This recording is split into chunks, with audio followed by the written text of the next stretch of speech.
Bonjour, aujourd'hui ce qu'on va voir c'est un contrôle de première d'enseignement de spécialité de mathématiques.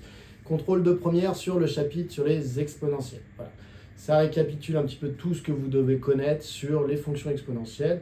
Dedans vous allez voir, il y a un peu d'inéquation, il y a des dérivés, il y a aussi un exercice intéressant avec une partie A avec des paramètres à trouver en fonction de considérations graphiques. Voilà, je vous laisse découvrir tout ça. Si vous savez faire ce contrôle, normalement, c'est que sur le chapitre, vous êtes OK pour un niveau premier.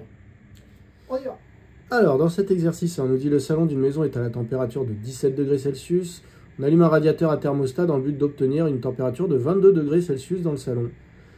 La température du salon, exprimée en degrés Celsius en fonction du temps T exprimé en minutes, écoulée depuis l'allumage du radiateur, peut alors être modélisée par la fonction f dont une expression est de la forme pour tout t appartenant à 0,60. F de t est égal à, voilà, avec a et b qui sont deux nombres réels, donc qui a priori qu'on ne connaît pas. On vous prévient, les parties a et b peuvent être traitées indépendamment l'une de l'autre, c'est-à-dire que vous pouvez les faire sans avoir obligatoirement fait l'autre. Voilà. Partie A, détermination des réels a et b. Donc on va commencer à chercher quelles sont les valeurs du réel A et du réel B. Alors forcément, on va m'imposer des conditions qui font que je vais pouvoir les trouver. On me dit, les températures relevées dans le salon sont représentées sur le graphique ci-dessous par la courbe CF. Donc c'est la courbe qui est tracée ici en bleu. La courbe CF représente donc la fonction f. On sait que le point A de coordonnées 0,17 qui se trouve ici appartient à la courbe CF. Et le point B de coordonnées 10,32 appartient à T0 qui est la tangente ACF au point l'abscisse 0. C'est la droite qui est en violet ici. Voilà, donc en gros, on connaît deux points sur cette droite en violet. Première question, on me dit, question 1A, donner la valeur de f de 0. Alors, si on vous dit donner, c'est qu'il n'y a pas de calcul à faire. Alors, f de 0, sur le graphique, ça va se lire, on se place à l'abscisse 0 et on regarde l'image sur la courbe qui représente la fonction f. Alors après, normalement, vous n'avez pas le droit à la lecture graphique. Donc, comment on est sûr que ici, c'est bien 17? Quand on zoome, effectivement, on a l'impression que c'est 17. Mais en réalité, il faut regarder l'ordonnée du point A. Comme le point A, on sait qu'il est sur la courbe et on sait que son abscisse, c'est 0, l'ordonnée du point A, c'est f de 0. Donc ici, on voit que A avait pour ordonnée 17. Donc effectivement, f de 0 est égal à 17. Voilà, f de 0 égale 17, car A de coordonnée 0,17 appartient à CF. En effet, quand vous avez un point qui est sur une courbe, eh bien, si la courbe représente une fonction f, si en abscisse vous avez un nombre, en ordonnée, c'est obligatoirement l'image de ce nombre par la fonction f. Donc là, j'avais en abscisse 0, donc ça, c'est forcément f de 0. Question 1b. On me dit que je peux en déduire la valeur du réel petit b, et que cette valeur, du coup, c'est moins 5. Alors, on se rappelle de ce que c'est que b. b, c'est le réel qu'on trouvait dans l'expression de la fonction f, ici. Donc on me dit que le fait que f de 0 soit égal à 17 me permet de trouver petit b. Donc à vous de vous poser la question, qu'est-ce que ça signifie que f de 0 est égal à 17? Alors je commence par redonner l'expression de la fonction f qui est là. Et donc je me pose la question, que signifie f de 0 égale 17? Bien, dire que f de 0 est égal à 17, c'est équivalent à dire que si je remplace dans l'expression de f t par 0, le résultat doit être 17. Alors, si je remplace t par 0, le calcul me donnerait 22 plus a fois 0 plus b exponentielle de moins 0,1 fois 0. J'ai remplacé tous les t par des 0. Donc, ce calcul, c'est le calcul de f de 0. Et je sais qu'ici, eh bien, il est censé être égal à 17. Du coup, qu'est-ce que ça me donne? Ça me donne 22 plus, alors a fois 0, ça vaut 0. La parenthèse est donc égale à b. Donc ça fait b exponentielle de moins 0,1 fois 0. Donc ça fait 0. Donc exponentielle de 0 égale 17. Mais je sais que exponentielle de 0 vaut 1. Donc ça veut dire que 22 plus b fois 1, c'est-à-dire b, vaut 17. Ce qui signifie que c'est équivalent à dire que b vaut 17 moins 22, c'est-à-dire moins 5. Voilà, la question est terminée. On sait donc que b vaut moins 5. Et donc, maintenant que j'ai trouvé la valeur de b, je remplace dans l'expression b par moins 5, ce qui me donne cette expression-là. Alors, vous aurez corrigé tout seul, hein, ça c'était la question 1A, et en dessous, on avait la question 1B. Voilà, c'était pas la question 2, hein, c'était question 1A et question 1B. On passe à la suite, donc question 2A. Question 2A, on admet que la fonction f est dérivable sur 0,60, donc puisqu'on l'admet, pas besoin de le justifier. Et on a f', sa fonction dérivée. De petit a, à l'aide des points A et B, déterminer la valeur de f' de 0. Donc là, petit rappel, un nombre dérivé correspond à un coefficient directeur de tangente sur le graphique. Voilà. Donc ça veut dire quoi? Ça veut dire que si on me demande f' de 0, puisque c'est en 0, en fait on me demande le coefficient directeur de la tangente à la courbe CF, puisque c'était f', c'était pas g', hein, donc il n'y a pas de g, donc ici c'est f, donc c'est par rapport à la courbe de CF. Donc on me demande le coefficient directeur de la tangente à la courbe CF au point d'abscisse 0, puisque c'est f' de 0, c'est pas f' de 2. Donc c'est f' de 0, donc c'est le coefficient directeur de la tangente à la courbe CF au point d'abscisse 0. C'est-à-dire en fait au point A. Cette tangente, on me dit dans l'énoncé ici que en fait, eh bien, elle passe par B. Donc comme elle est tangente en A, eh bien elle passe par A, mais en plus on m'a précisé dans l'énoncé qu'elle passait par B, donc je vais pouvoir calculer son coefficient directeur. Je répète une dernière fois, le coefficient directeur de la tangente, c'est f' de 0. Donc T0 a pour coefficient directeur, eh bien elle a pour coefficient directeur M, qui est f' de 0 en fait, hein, mais bon, quand on parle d'un coefficient directeur, on aime bien les appeler A ou M en général. Donc M est égal à la différence des ordonnées, donc YB moins YA sur XB moins XA, la différence des abscisses.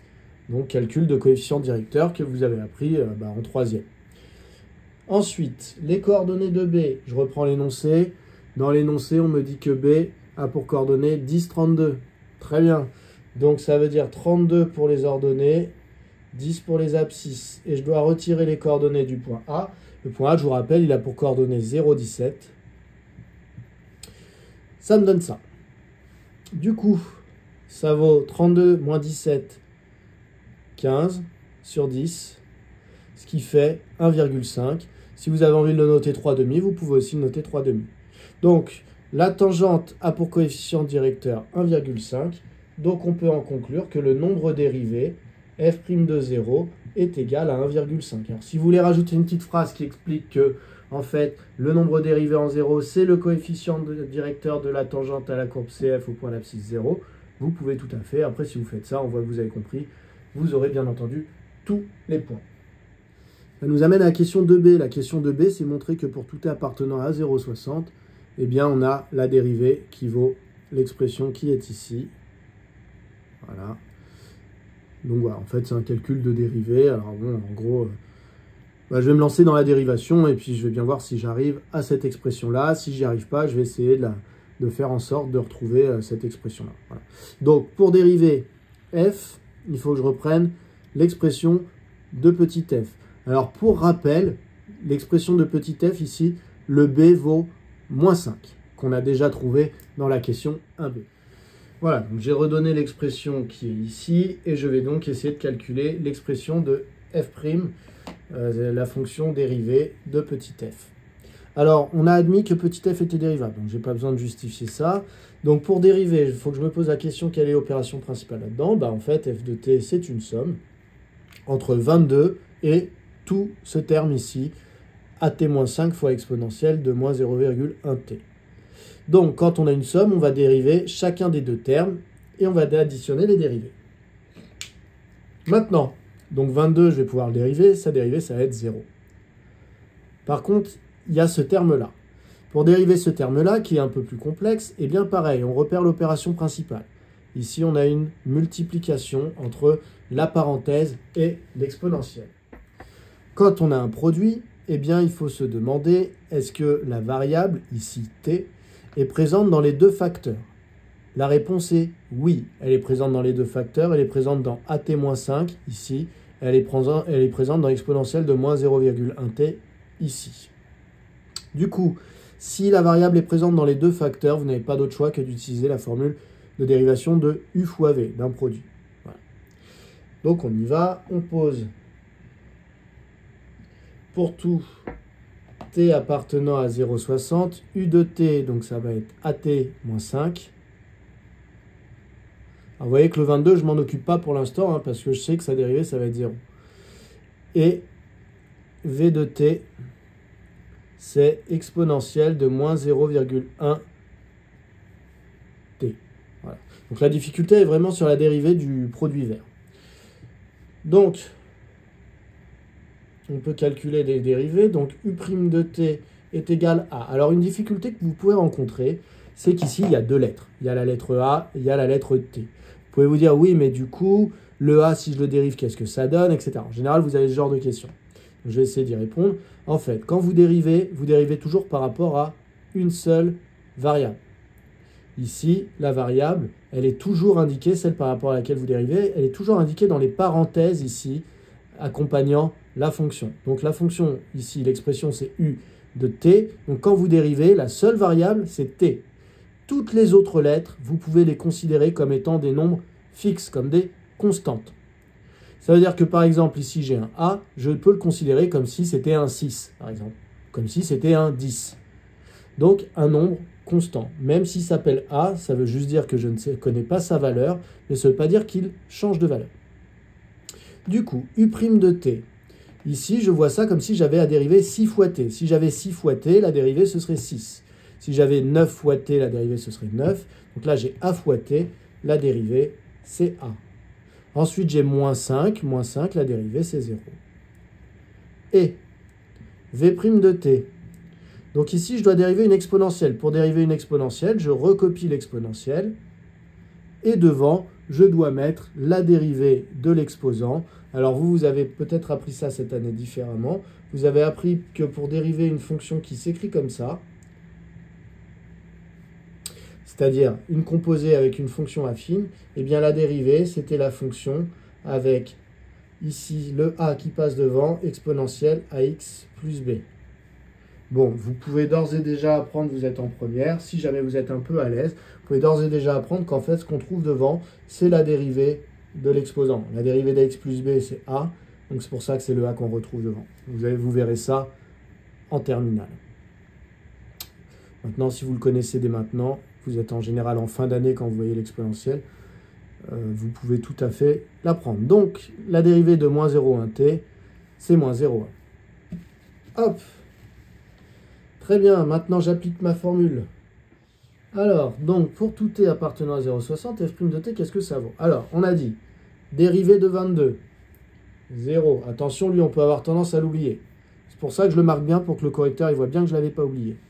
Plus, et là, ici, je devais dériver du u fois v, donc ça fait u' fois v, donc a exponentielle de moins 0,1t, plus u fois v', donc at moins 5 fois moins 0,1 exponentielle de moins 0,1t.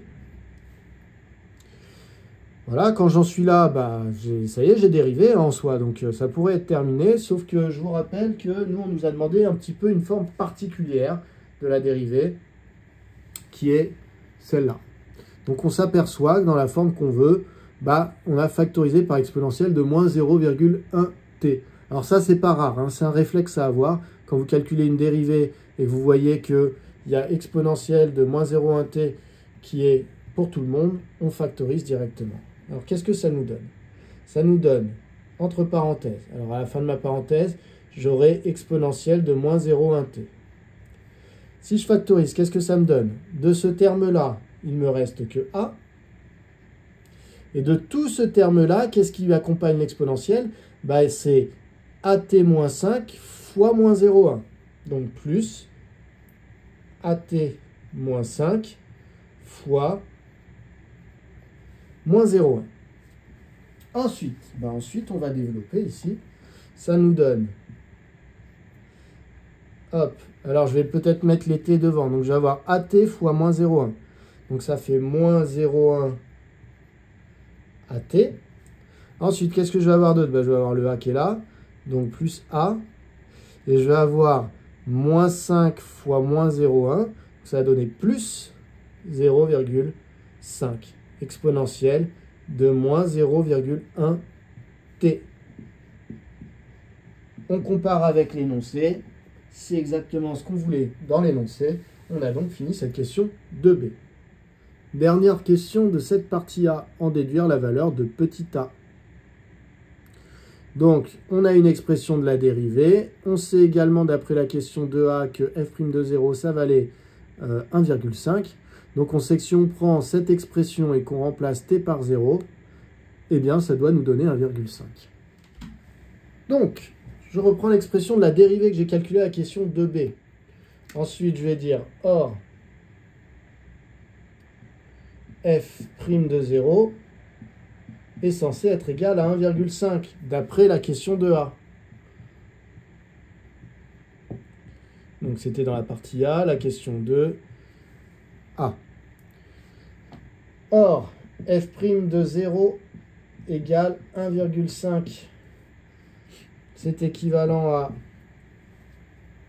On remplace là-dedans t par 0. Donc ça fait moins 0,1 a fois 0 plus a plus 0,5 fois exponentielle de moins 0,1 fois 0. Et donc ça, c'est censé être égal à 1,5, hein, d'après la question 2a. Du coup, qu'est-ce que ça nous donne? Ça nous donne moins 0,1 fois a fois 0. À cause du fois 0, ça disparaît. Donc il nous reste a plus 0,5 fois exponentielle de 0,1 fois 0. Donc ça fait exponentielle de 0. Ça doit être égal à 1,5. C'est donc équivalent à dire que a plus 0,5. Alors exponentielle de 0, ça fait 1.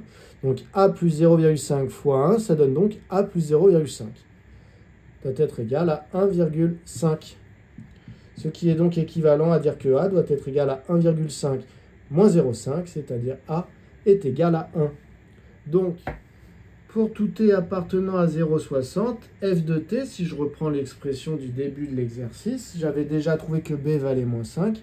Donc, le at plus b devient a valait 1, donc ça fait 1 fois t, moins 0,5. C'était ça? Non, c'était moins 5, pardon, pour petit b. Donc, moins 5 exponentielle de moins 0,1 t. D'accord? F de t, ici, la parenthèse, c'était at plus b. On avait déjà prouvé que plus b, ça faisait moins 5. Il ne nous restait plus qu'à trouver le a. Le a, on a trouvé que c'était 1. Donc, ça fait 1 fois t moins 5, donc ça fait t moins 5. Voilà pour cette partie A, partie un tout petit peu originale, enfin originale quand vous êtes en première, mais qui devient classique assez rapidement. On passe à la partie B.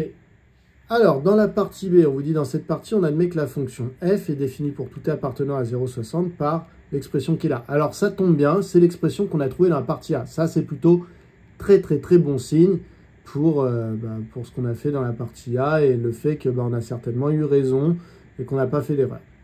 Première question, quelle est la température dans la pièce 1 heure après l'allumage du radiateur? On donnera la valeur exacte, puis une valeur approchée à 10-2 près. Alors, on vient de nous dire que la température dans la pièce était modélisée par la fonction f. Je vous rappelle que dans l'énoncé, il y a marqué que f est en degrés Celsius et que le temps t est en minutes. Donc attention, quand on vous demande la température dans la pièce 1 heure après l'allumage du radiateur, on vous demande en fait quand t vaut 60, parce que 1 heure, c'est 60 minutes. Donc, ne calculez pas f de 1, parce que vous seriez en train de calculer la température dans la pièce au bout d'1 minute. Donc, nous, c'est vraiment f de 60 qu'on veut. Donc, on fait attention à ce genre d'erreur. Du coup, ça nous donne 22 plus, on remplace t par 60, donc 60 moins 5, exponentielle de moins 0,1 fois 60.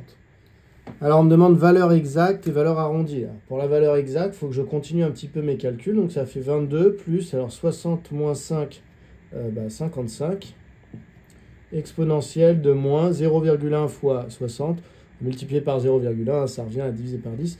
Donc, ça fait exponentielle de moins 6. Donc là, j'ai la valeur exacte. Je ne peux pas faire plus. Je ne peux pas additionner les deux nombres qui est là. C'est la multiplication est prioritaire entre 55 et l'exponentielle. Donc, ça, c'est la valeur exacte. On m'a demandé une valeur arrondie, donc je vais donner une valeur arrondie. On me demande une valeur arrondie à 10-2 près, donc ça veut dire à 2 chiffres après la virgule. Alors si je fais ce calcul, ça fait 22,1, 3, 6, 3, 3, 1, 3, 7. Donc ça, c'est ce que m'affiche la calculatrice.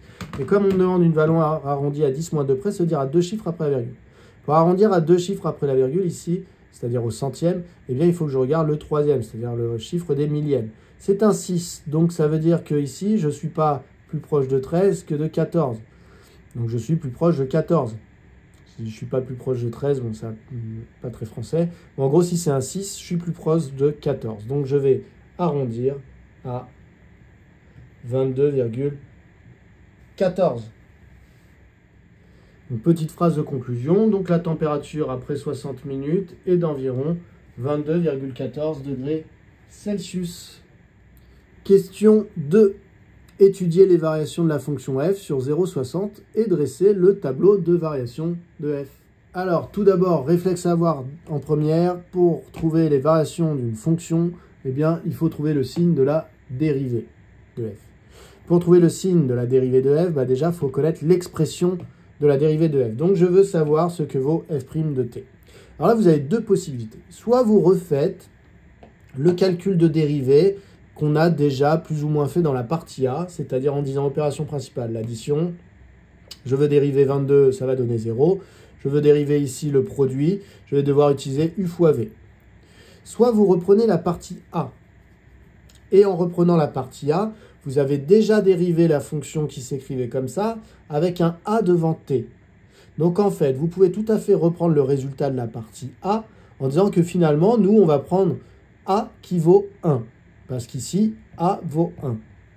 Moi, je vais plutôt faire comme ça, parce qu'on a déjà bien dérivé dans la partie A. Donc, je vais essayer de vous montrer qu'on peut réutiliser la partie A. Donc, on va dire, d'après la partie A avec petit a égale 1, eh bien, pour tout t appartenant à 0,60, f' de t égale. Alors, je reprends la question 2b de la partie A. On m'avait dit f' de t, c'est moins 0,1 fois a fois t. Donc, moi, ça va donner moins 0,1 fois a fois t. Alors, sauf que a vaut 1, donc fois 1 fois t. Ensuite, plus a plus 0,5. Donc, a vaut 1 pour moi, donc plus 1 plus 0,5. Et ensuite, on me disait fois exponentielle de moins 0,1t. Donc, fois exponentielle de moins 0,1t. Donc, vous voyez, ça évite de refaire la formule U fois V. Ça peut nous faire gagner un tout petit peu de temps. Voilà, mais vous auriez pu refaire sinon la méthode plus classique. Donc, ça donne moins 0,1 fois 1 fois t. Donc, moins 0,1t plus 1,5 exponentielle de moins 0,1 fois t. Maintenant, ce n'est pas terminé, je veux les variations. Donc maintenant, il faut que j'étudie le signe de cette dérivée. Pour étudier le signe d'une expression, il faut que je repère l'opération principale. Ici, c'est une multiplication. Ça tombe bien parce que du coup, je vais pouvoir faire un tableau de signes dans lequel je vais mettre une ligne pour cette fonction affine et une ligne pour l'exponentielle. Alors, je vais peut-être me recopier ma dérivée dans un coin et je vais effacer pour pouvoir faire mon tableau proprement. Voilà, j'ai tout préparé, il n'y a plus qu'à compléter. Alors ici, t est sur l'intervalle 0,60. Ensuite, il faut tout justifier. Eh oui, pas de chance. Du coup, ici, j'ai une fonction affine, l'expression d'une fonction affine. Pour justifier le signe de l'expression d'une fonction affine, eh bien, on va poser une équation et une inéquation. On va se demander quand est-ce que moins 0,1t plus 1,5 déjà est égal à 0. C'est équivalent à dire que, eh bien ici, donc là j'observe que devant t, il y a un nombre négatif, donc c'est plutôt ça que je vais transposer. Ça va me donner 1,5 égale à 0,1t. Et maintenant pour trouver t, j'ai juste à diviser par 0,1. Donc ça veut dire que t est égal à 1,5 divisé par 0,1, c'est-à-dire t égale 15. Donc je sais qu'en 15, eh bien, cette fonction affine vaut 0. Ensuite, je vais me poser la question, où est-ce qu'il y a un plus, où est-ce qu'il y a un moins? Alors, il y a plusieurs techniques pour faire ça. Moi, je vous conseille, celle qui fait le moins débat, c'est de chercher une inéquation. Quand est-ce que moins 0,1t plus 1,5, eh bien quand est-ce que c'est par exemple strictement plus grand que 0? C'est équivalent à dire que, et là on refait le même schéma qu'au-dessus, 1,5 supérieur à 0,1t.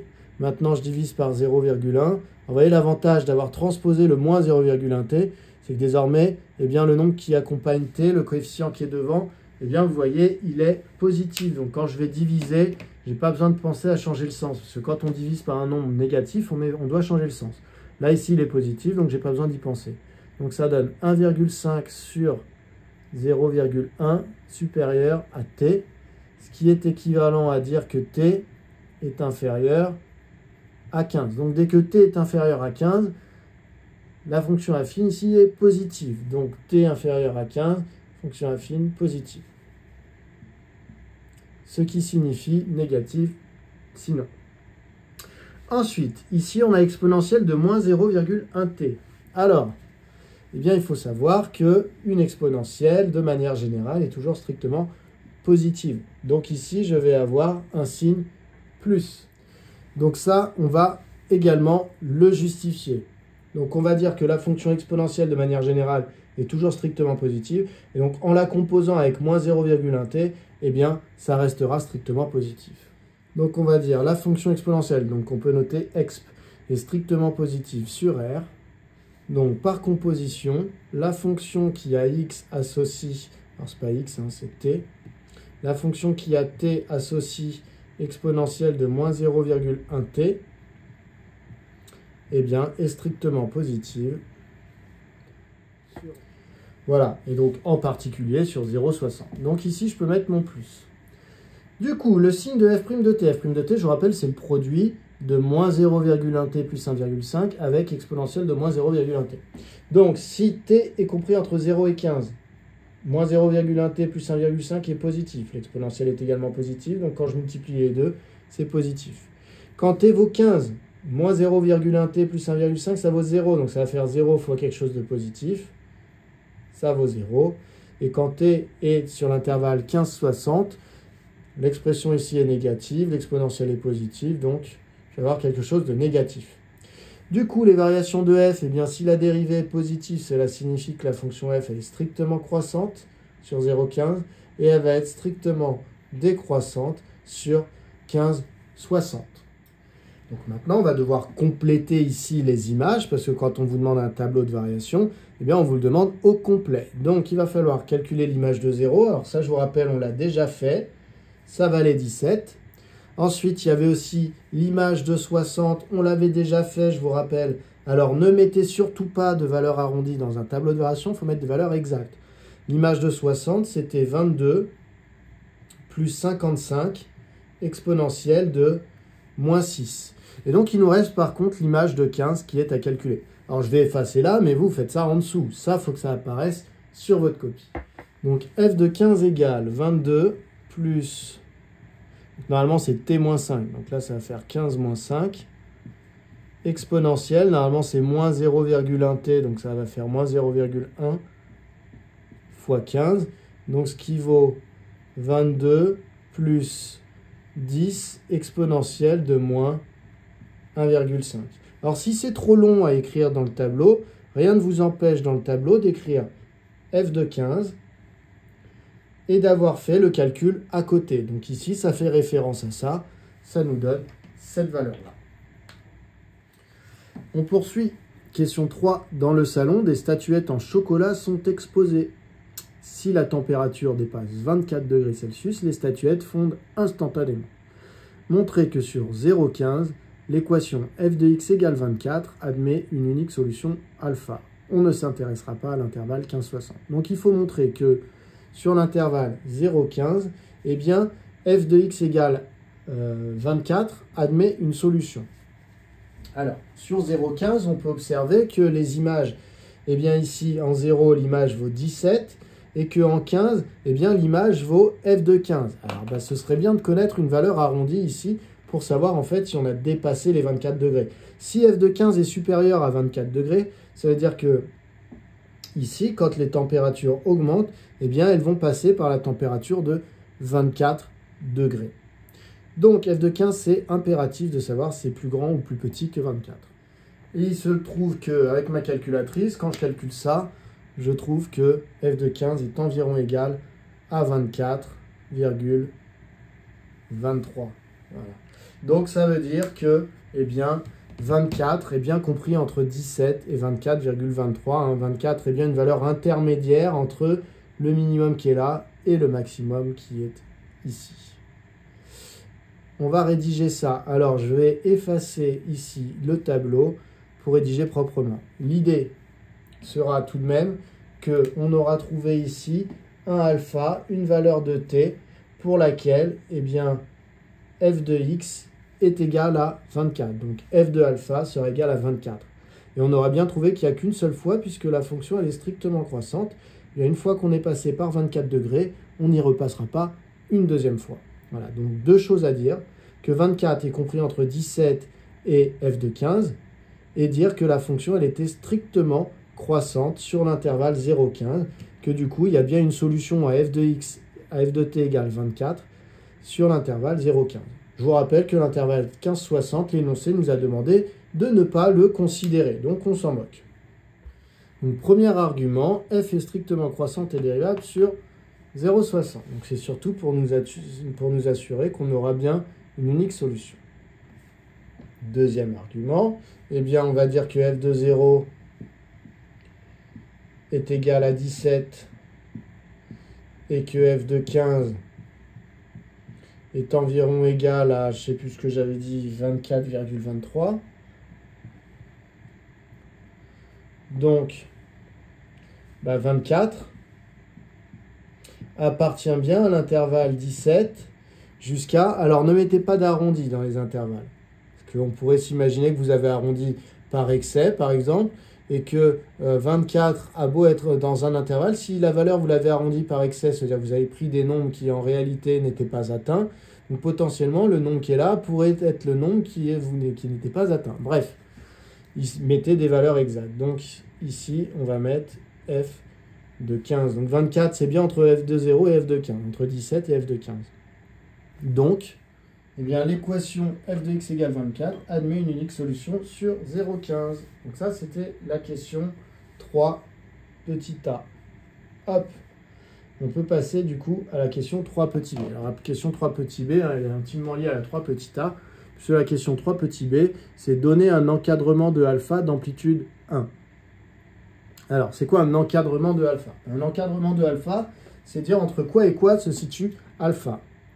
Alors typiquement, nous, on sait déjà que alpha, il est compris entre 0 et 15.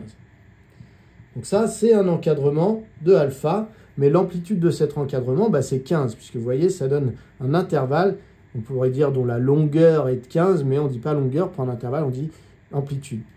Donc ici, il faut affiner. Est-ce que alpha est entre 0 et 1, entre 1 et 2, entre 2 et 3, etc. Pour ça, on a besoin de la calculatrice. On prend donc notre petite calculatrice et on va faire nos calculs. Alors, je peux aller ici dans grapheur, ici, hop, j'ajoute une fonction. Donc, je vais rentrer la fonction f. Donc, je le fais hors ligne et je reviens. Voilà qui est fait. Alors, vous voyez au passage que j'ai des x, alors que dans l'énoncé, c'était des t. Oui, bah, ma calculatrice, elle ne sait pas que moi, je voulais l'appeler t. Donc, dans ma tête, j'ai remplacé les t par des x. C'est pas bien grave. Donc, voilà. Je valide. Et donc, maintenant, je vais aller dans le tableur qui est là-bas. Hop. Où je suis là. Hop. Là. Expression. Graph, table. Hop. Voilà, j'obtiens ça. Et donc là, j'obtiens les images à chaque fois. Pour une valeur de x, j'obtiens l'image à côté. Donc moi, je cherchais la valeur de x pour laquelle l'image vaut 24. Alors là, je me rends compte que quand x vaut 0, ça vaut 17. Bon, ça, je le savais déjà. Quand x vaut 1, ça vaut 18,38. X vaut 2, ça fait 19,54. Bref, il faut que je descende ici pour aller chercher quand est-ce que, eh bien, je passe 24. Alors là, vous voyez, quand j'arrive à 10, eh bien, c'est pas encore dépassé 24. Donc, il faut que je rajoute des valeurs. Pour ça, je vais aller dans les réglages de l'intervalle qui se situent ici. Je vais dedans. Ça me demande où je veux démarrer, où je veux terminer. Alors, je ne sais pas en fait où je veux terminer. Hein. Vous l'aurez compris, c'est un petit peu le problème. Donc, le end ici, je ne sais pas, je vais mettre... allez, je vais mettre 25, comme ça, je pense que ça sera OK. 25, step, c'est le pas, donc de 1 en 1. Donc, je vais aller de 0 à 25, de 1 en 1. Alors, je pourrais aussi demander à démarrer maintenant à 10, parce que j'avais déjà vu, quand j'ai fait ma petite manip avant, que c'était pas 10. Donc, hop, je retourne ici, je confirme. Et je retrouve ici, donc je descends. Et je me rends compte que c'est entre 11 et 12 que j'ai dépassé 24. Donc du coup, je vais donner l'image de 11. Je vais dire, voilà, si je calcule f de 11, ça vaut environ, donc je regarde sur la calculatrice, c'était 23,99. Alors n'arrondissez surtout pas à 24, puisqu'on cherche la valeur pour laquelle ça vaut pile 24. L'idée, c'est de dire que l'image pour 11, c'est pas encore 24. Vous voyez ici, j'aurais pu dire, oui, mais là, c'est un 9, donc là, j'arrondis avec 24. Non, je fais attention. Donc, voilà pour f de 11. Et en même temps, on a f de 12 qui vaut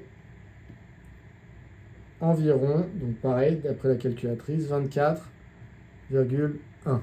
Donc finalement, ça veut dire que c'est entre 11 et 12 que on se trouve alpha, puisque alpha, c'était celui pour qui l'image était de 24. Donc alpha est entre 11 et 12.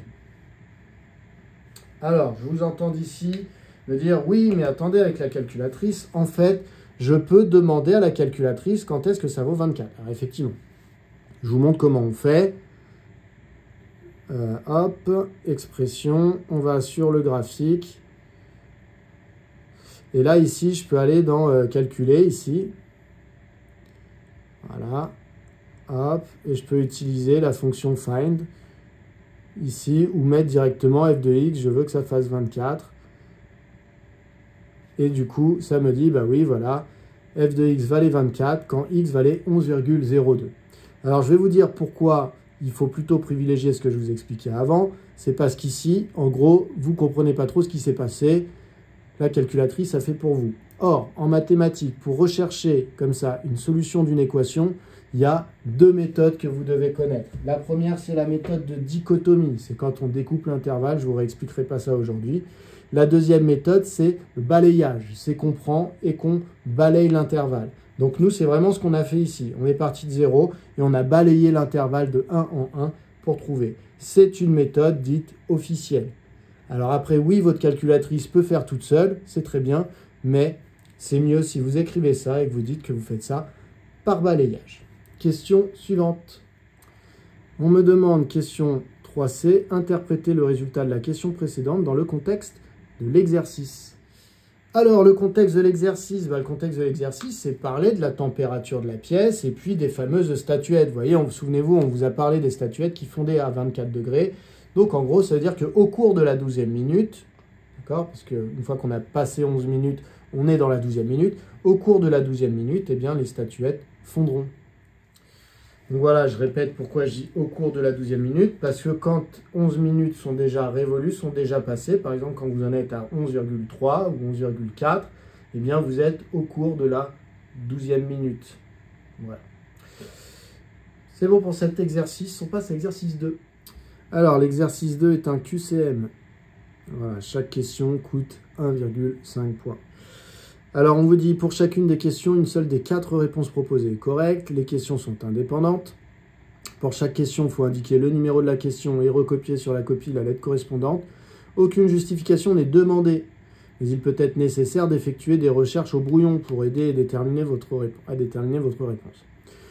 Voilà, donc ici, pas de perte de points sur... donc, ce n'était pas reprécisé dans la consigne, mais je vous le dis, voilà, en général, dans les QCM, il n'y a pas de perte de points. C'est déjà suffisamment tranchant quand il n'y a pas de perte de points pour ne pas avoir besoin de mettre ça. Du coup, donc vous devez indiquer question 1, par exemple, réponse B, et puis c'est tout.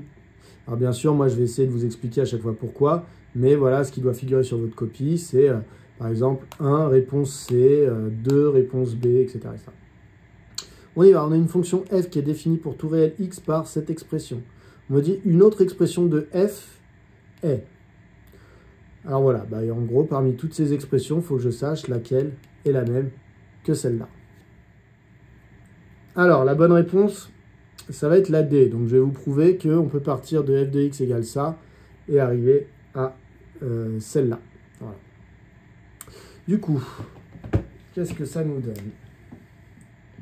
Donc, on a pour tout x appartenant à R, on a que f de x vaut exponentielle de 2x moins exponentielle de x sur exponentielle de x plus 1. Alors, ce qu'il faut repérer, c'est que quand on compare les dénominateurs, eh bien ici, on s'aperçoit qu'au numérateur, vous voyez, il y avait exponentielle de 2x moins exponentielle de x. Je peux factoriser par exponentielle de x. On y va, ça nous donne exponentielle de x facteur 2. Ici, il y avait exponentielle de 2x. Alors, je vous rappelle que exponentielle de 2x, ça vaut exponentielle de x plus x, ce qui vaut exponentielle de x fois exponentielle de x, donc ce qui fait exponentielle de x au carré. Donc, quand vous avez exponentielle de 2x, si vous factorisez par e de x, il reste un e de x. Donc, ça fait e de x moins, ici e de x, si vous factorisez par e de x, vous allez vous retrouver avec 1, divisé par, et je vais faire la même chose au dénominateur. Donc, ça va me donner e de x facteur 2. Donc, lui, il avait une fois e de x, et lui, il ne l'avait pas. Donc, ici, ça va me donner plus e de moins x. Alors, pourquoi? Bah parce que quand vous faites e de x fois e de moins x, eh bien, ça donne exponentielle de la somme des exposants, donc x plus moins x, ce qui donne exponentielle de 0, ce qui donne bien 1. Une fois que vous avez ça, vous pouvez simplifier ici. Et ça vous donne du coup la réponse D, qui est e de x moins 1 sur 1 plus e de moins x, ou dans l'autre sens, e de moins x plus 1. Donc ici, vous avez la réponse D. Dans un QCM, je vous conseille d'écrire les lettres en grandes lettres comme ça, capitales. Pourquoi? Parce que sinon, vos D peuvent ressembler à des A. Et sachez que le correcteur prend toujours la mauvaise réponse s'il a un doute. Parce que vous voyez, il y en a qui vont faire leur A comme ça, et qui vont faire leur D un peu pareil. Donc, essayez de mettre des grandes lettres. Alors, comment on aurait pu faire sans rien comprendre au calcul d'exponentielle? Parce qu'en réalité, on peut quand même le faire sans rien comprendre à tout ça. Je vous donne l'astuce.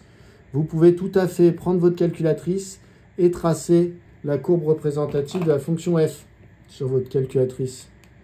Et après, vous tracez aussi les autres, donc sur un même graphique. Comme ça, vous pouvez comparer laquelle des 4 courbes vient se superposer à cette courbe-là. Ça fonctionne très bien. Dans un QCM, vous pouvez tout à fait faire comme ça. Personne ne saura que vous n'avez pas fait les calculs. Voilà. Bon, malgré ça, c'est quand même bien de savoir faire les calculs. Il faut que vous sachiez faire les calculs. Mais encore une fois, je vous donne une petite technique pour vous en sortir autrement, puisque là, c'est possible. On passe à la question 2. Dans la question 2, on nous dit soit f et g, deux fonctions définies par les fonctions qui sont là. On me dit pour tout réel x, 2 fois f de x fois g de x est égal à. Alors, on me propose g de 2x, g de 3x, f de 2x ou f de 3x. Bon, bah, il faut que j'écrive. Donc, je vais écrire 2 fois f de x fois g de x avec f de x qui vaut ça et g de x qui vaut ça. Alors, 2 fois f de x fois g de x. Donc, ça fait 2 fois f de x, c'était exponentielle de x plus exponentielle de moins x sur 2. Fois g de x, c'est exponentielle de x moins exponentielle de moins x sur 2. Voilà. Alors, la question, du coup, c'est qu'est-ce que ça vaut? Alors, je vous remets ce qu'on me proposait. On me proposait g de 2x, on me proposait g de 3x, on me proposait f de 2x ou f de 3x. Voilà. Bon, je vais essayer de faire mes calculs, je vais essayer de voir à quoi ça me mène. Alors déjà, je peux déjà voir qu'ici, je peux simplifier 1,2 du dénominateur, puisqu'ici, c'est 2 fois tout le numérateur, et en bas, ici, c'est 2 fois 2. Je peux simplifier un 2.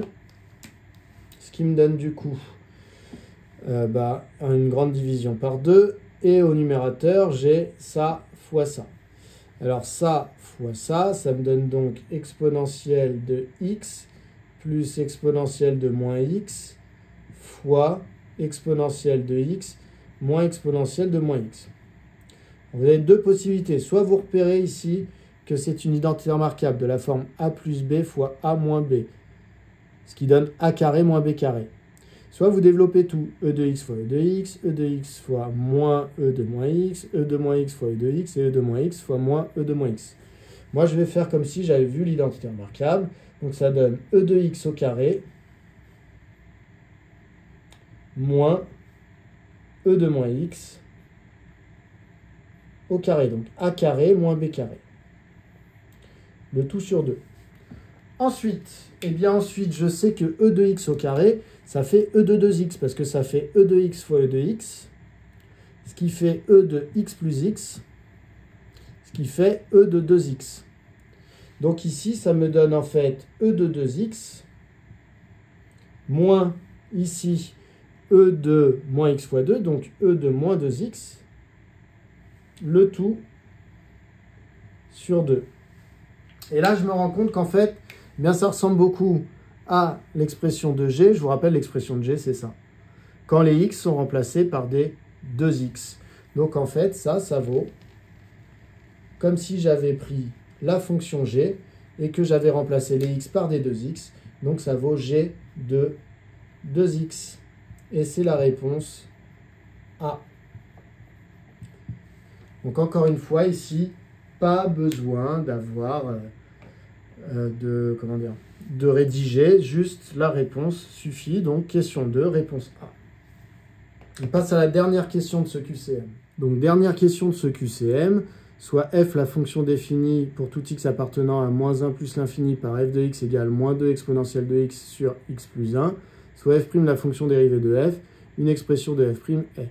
Donc voilà, là en fait je voulais vous faire retravailler sur la formule de dérivation d'un quotient. Voilà pourquoi vous avez eu cette petite question.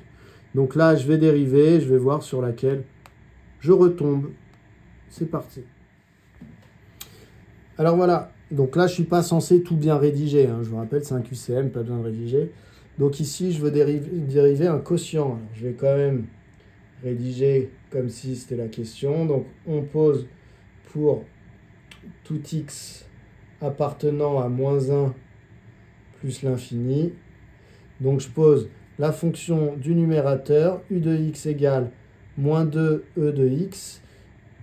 Et je pose aussi la fonction du dénominateur, v de x égale x plus 1.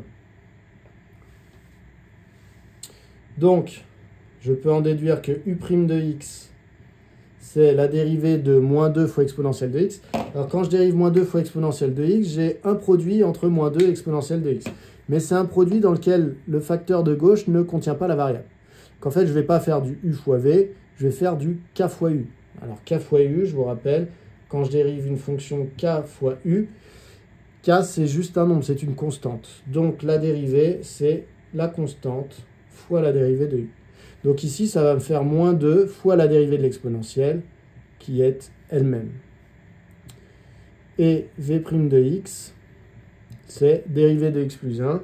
Donc dérivée de x, c'est 1, dérivée de 1, c'est 0. Voilà pour ça. Donc maintenant, je vais appliquer la formule de dérivation de u sur v. Donc, pour tout x appartenant à moins 1 plus l'infini, eh bien, je peux dire que f' de x, c'est égal à... Donc, la formule, c'est u'v moins uv'. Donc, u'v, ça fait moins 2 exponentielle de x fois x plus 1. Moins uv', donc moins 2 exponentielle de x fois 1. Le tout sur v au carré. Donc x plus 1 au carré. Si je fais ce calcul, qu'est-ce que je retrouve? Ici,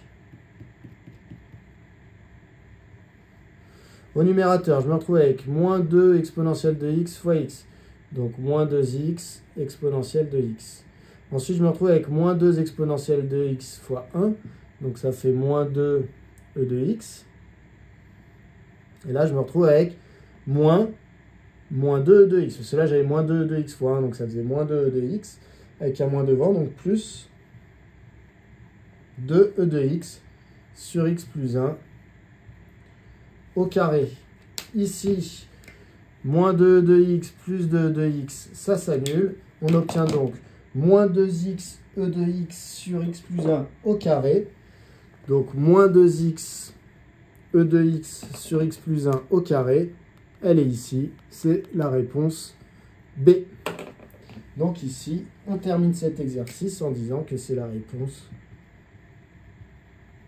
B. Donc les réponses étaient réponse D pour la première, réponse A pour la deuxième, réponse B pour la troisième. On passe au dernier exercice. Alors, ce dernier exercice, il va être assez court. Donc, on veut résoudre dans R l'inéquation moins 3 exponentielle de 3x plus 8 moins 1, strictement positif.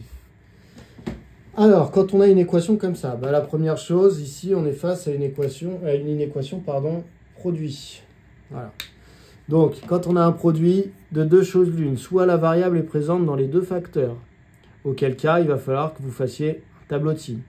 Donc là, c'est un produit qu'on compare à 0. Donc, ça revient à étudier le signe, en fait, de cette expression-là.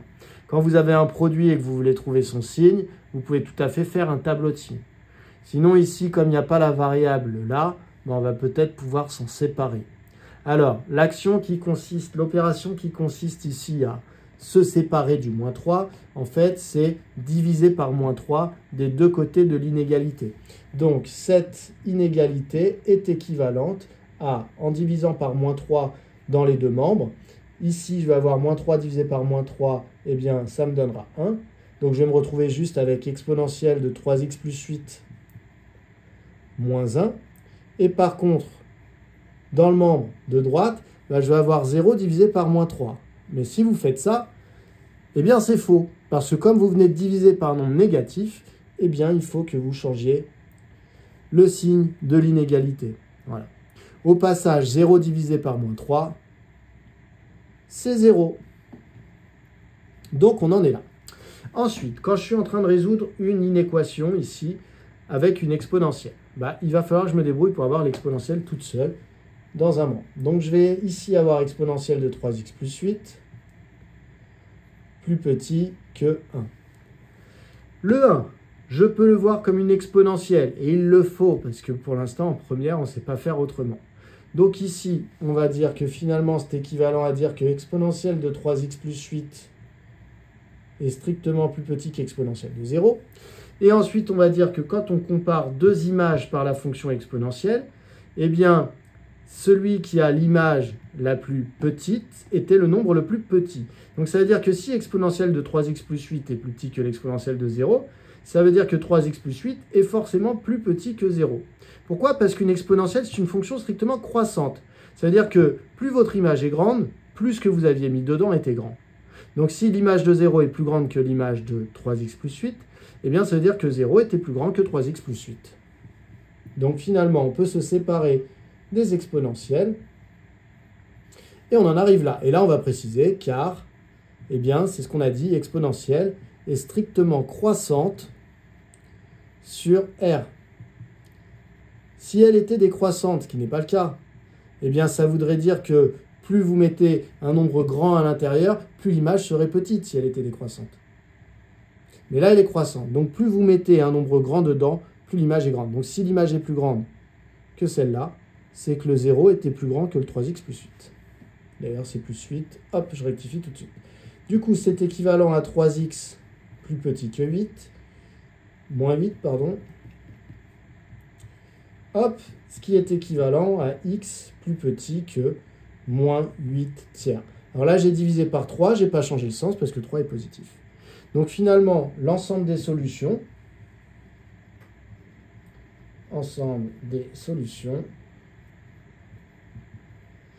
donc on était en train de résoudre dans R, et on a dit que x, c'était les x qui étaient plus petits que moins 8 tiers. Donc ça fait l'intervalle moins l'infini, moins 8 tiers. Moins 8 tiers exclu, puisqu'ici c'est un strictement plus petit. Voilà, c'est bon, on a fini. Si vous avez tout réussi, bravo à vous. Ça veut dire que vous êtes au point. Sinon, sinon, il y a d'autres sujets qui sont disponibles sur la chaîne YouTube, sur le site internet également, si vous voulez avoir les sujets en PDF. Et je vous conseille de vous entraîner. C'est vraiment un chapitre ultra important pour l'année prochaine. Que vous preniez les mathématiques complémentaires en option ou que vous preniez la spécialité mathématiques directement. Voilà, à bientôt!